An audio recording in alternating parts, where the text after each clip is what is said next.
Oh my gosh, that's scary. Yes, it is. That is extremely scary. Intense storms spawn devastating tornadoes. The WRAL weather team tracking the storms minute by minute as our team of reporters follow the trail of destruction. It's unbelievable. I've never seen anything like it. As quickly as that storm dropped on this community here in Granville County, it was gone. You're looking at a house virtually demolished by this storm. God made sure he was not at home when it came through. Right now in WRAL News, an officer-involved shooting in Raleigh. We have team coverage from the scene, and we are just moments away from a live news conference with the Raleigh Police Chief. We begin with developing news of a police officer-involved shooting in Raleigh. Tense and emotional day out here on Bragg Street. They killed my son for no reason. Everybody out here said that he was running, didn't have a gun, trying to jump a fence, and that officer shot my son 7 times. For what?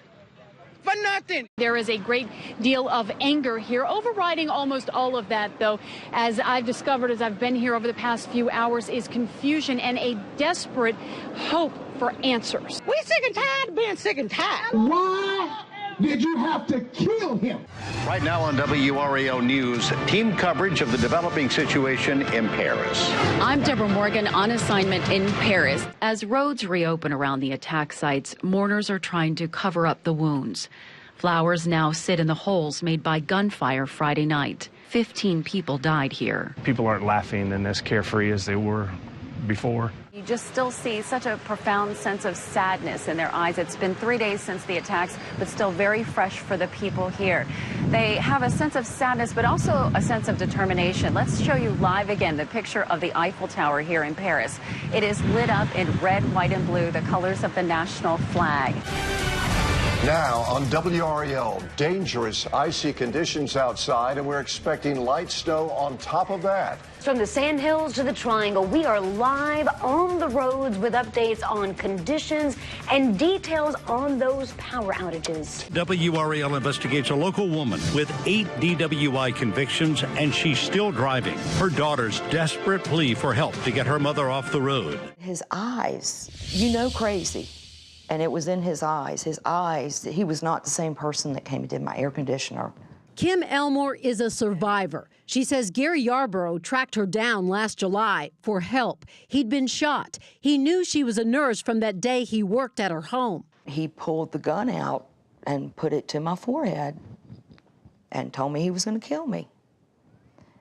And he left it there, and I'm begging him, please don't kill me. I don't want to die, please. This next story is simply amazing. Lost and wandering in the woods for days, a Harnett County man thought his life may be coming to an end, and the state, in the meantime, issued a silver alert. Instead, he was rescued and lived to tell his tale of survival. I was just so tired, I just gave up.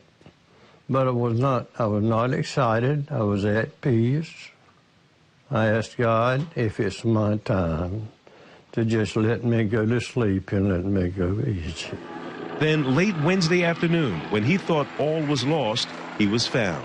I opened my eyes and there they were, and I just cried like a baby. Faith, fear, and freedom. This live conversation is not about politics.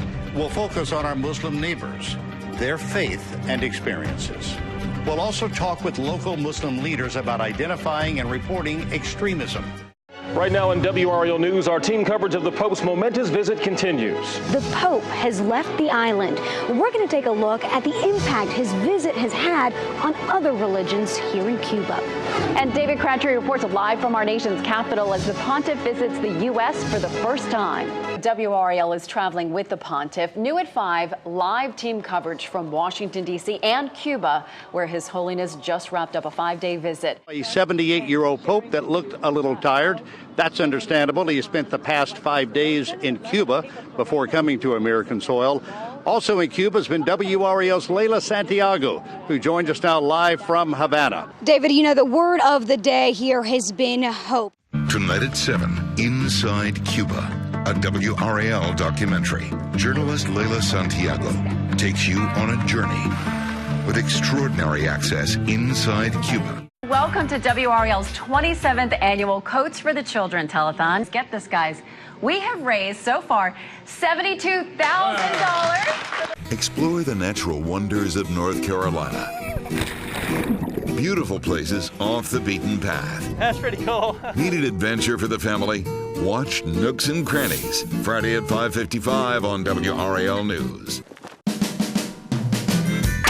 Made out of wire. It's wonderful. I love snow. Rocking back and forth. That's right.